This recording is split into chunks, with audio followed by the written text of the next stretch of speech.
I realize I'm in a rather precarious position.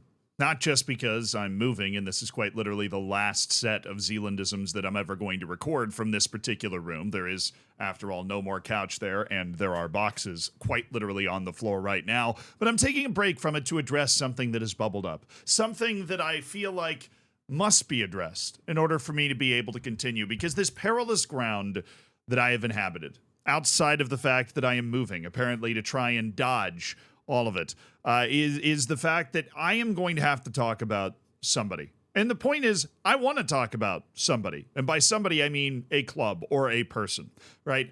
The point of this channel, in my mind, is to talk to you guys the same way I would talk to somebody at the lunch table about a various topic. You know, maybe I just missed that after I graduated from high school. We didn't have, lunch anymore. And now I'm like, I need the time talking about stuff back or something. But a coworker or somebody that you sit down and just kind of talk about the days, the weeks, the months, sporting events with. A place essentially for me to rant and make goofy videos about different things that are happening in the world of football or soccer. And as a result, I will be talking about a club or a person.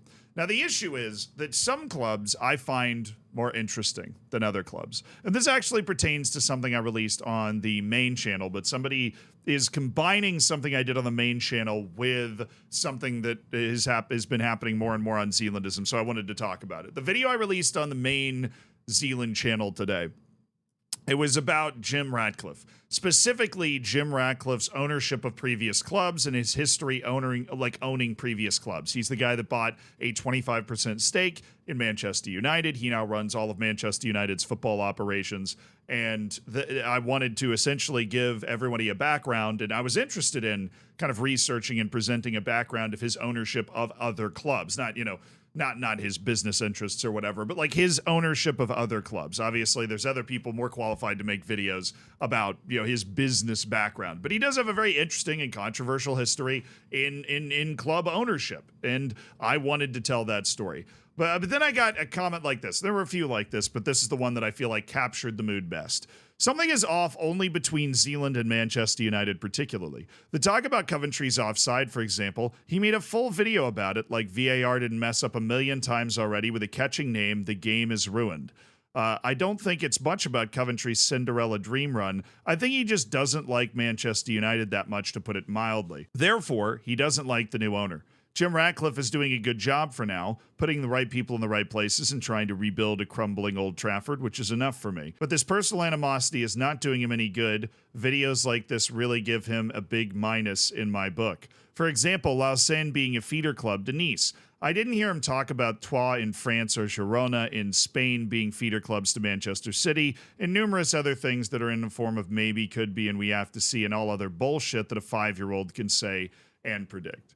So honestly, I've lived my life on the internet for years. I get a lot of comments that are like this, that you just kind of let fade into the ether because you know what you're about, and maybe you didn't make yourself clear enough, so you try to make yourself more clear in the future and you just kind of file that away. I wanted to talk about this, one, because there is this channel and I can talk about it, and two, because I'm going to be talking about Manchester United and other clubs in the future. I want to be very clear. As much as it is a foreign concept to everyone, I don't have a club that I hate, right? I didn't grow up in a situation where I had a club that I hate. I have NFL teams that I hate. I have NHL teams that I hate. I don't have, football clubs or teams that I hate. I'm not a particularly big fan of the Mexico national team because that's the United States' biggest rival, right? But I don't have these clubs that I dislike. I have said publicly that I didn't like Manchester United in the past because they sued my favorite game, Football Manager. But that is more of a joke and not something that's legitimately serious. I think the reason that I end up talking about Manchester United so much, even though I feel like the VAR video they reference here is a lot more about Coventry City and VAR than it really had to do with anything with Manchester United. I think if you are acting like that video was me hating on Manchester United, then that's a bit more of a victim complex. But this video, and I've talked about Manchester United a lot, I think it's because Manchester United is interesting. Manchester United is a club that dominated everything for so long and it has kind of fallen into purgatory while this new era has happened, right? Manchester United is incredibly interesting with whatever's happening with Antony or Harry Maguire or Jadon Sancho, right? It's all incredibly interesting to me. And so I want to talk about it. There are other clubs in the world that are not interesting to me at all, right? And that's no offense to the club, right? But I'm not over here making a video about Burnley. Now, if they pull off this relegation escape, then I'll be making a video about Burnley, right? I'm not talking a lot about Real Sociedad because there's nothing really that interests me around the Real Sociedad, where Manchester United just got a new owner. They've got a coach that's like in turmoil. They're somehow in Europe with a negative goal difference, or they were for a lot of the season. Like, there's just a lot of interesting things that are happening with Manchester United, and I want to talk about them. But I can't be more clear that there are zero clubs out there that I actually hate. I'll talk about like, oh, I hate Real Madrid. Dude, if I was, it's not like if I ran into a Real Madrid fan, I'd be anything other than like, oh, sick kid. You know, like if I'm talking about, oh, I hate Real Madrid because they win so much, I don't actually hate Real Madrid.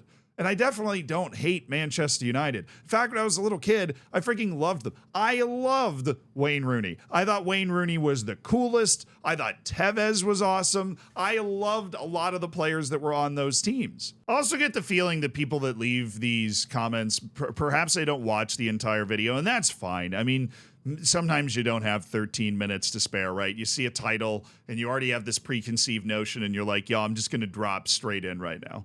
But I want you guys to know, I at least try to be as balanced as possible when I'm talking about this stuff. And this entire video was about Jim Ratcliffe's history before getting to Manchester United. Just kind of, anytime I do these types of videos on the main YouTube channel, they're these well-researched kind of stories. They're, scripted out. It is telling the story of whatever we want to tell the story of, which in this case is Jim Ratcliffe's previous history of ownership. I made a very similar video about Todd Boehly's first year in charge of Chelsea, but I didn't have any Chelsea fans accusing me of hey, actually I did have a few. I guess that's just the lay of the land. But this Manchester United thing has popped up over and over and has gotten louder. And I feel like as I continue to do this on Zealandism and as we continue to make story videos in the main channel, I just wanted you guys to know if I'm talking about your club, it's just because I find like whatever's happening there is really interesting. And yeah, I'm going to make fun of people, and yeah, I'm going to shit on different teams, and yeah, if I don't think you're playing well, I'm going to say I don't think you're playing well. But at the end of the day, that's just kind of that's like this channel in particular is not for nuanced discussion. It is like, what happened? How do you feel about it? Go to the comments section to talk about how you feel about it, or tell me to run, right? Because I still haven't started my marathon training. But back to them probably not watching the video. For example, Lausanne being a feeder club to Nice. I didn't hear you talk about Troyes in France or Girona in Spain being feeder clubs to Man City. So all I mention about Lausanne and Nice is that Lausanne became the Lausanne fans became afraid that they were going to become a feeder club to Nice when he bought Nice. That's the only thing I said. And then I said in the next sentence that Nice fans were worried about the same thing now that he'd bought Manchester United. That was it, that the fans were worried about it. And you know what? The fans of Girona and the fans of Troyes were probably worried about the same thing. But I'm not making a video about Manchester City's new owner, right? Like they have the same owner, right? I've made multiple videos diving into Manchester City's 115 charges, saying they deserve to be punished severely, right? The guy continued, by the way. I'm going to skip the first paragraph here because it's just kind of arguing with the other person about the VAR stuff, which I just feel like isn't particularly relevant. I didn't want to. Yeah, United's a club that's been wronged out of the most out of all clubs in the Premier League this season. I mean, that is the classic like blinders, fan kind of locked in sort of situation. I believe that is a classic example of, we've been getting screwed and that's why we're not good enough. I mean, if you use goal difference as an indicator of overall dominance and match control over the season, Manchester United has actually overachieved this year, right? If Erik ten Hag was not squeezing results out of matches like squeezing juice out of a rock, you might be Chelsea, right? Like that. And Chelsea's actually closing in. They've, Cole Palmer's resurgence, but then anytime they get close, they lose 6-0. To the second part, Ratcliffe is putting the right people in the right places and does his work on rebuilding a crumbling Old Trafford. I mentioned both of those things in this video. And I just caution United fans. I'm actually kind of talking to this guy at the end of the video I made, where I caution United fans to, like, look, he starts hot, he has a ton of ambition, but then it kind of goes to shit, and has at the last 2 clubs that he's owned. He also says, where is this video about mistakes in Nice and Lausanne without Manchester United? I'm going to be entirely honest. I don't care about drama in the Swiss league nearly as much because it's a much smaller league. Now, I am sure at some point in my life, I'm going to make a video about something that I find cool and interesting in the Swiss league. But for the most part, a new owner taking over a club and it just not going particularly well is not interesting. Now, I did hear about the Nice stuff.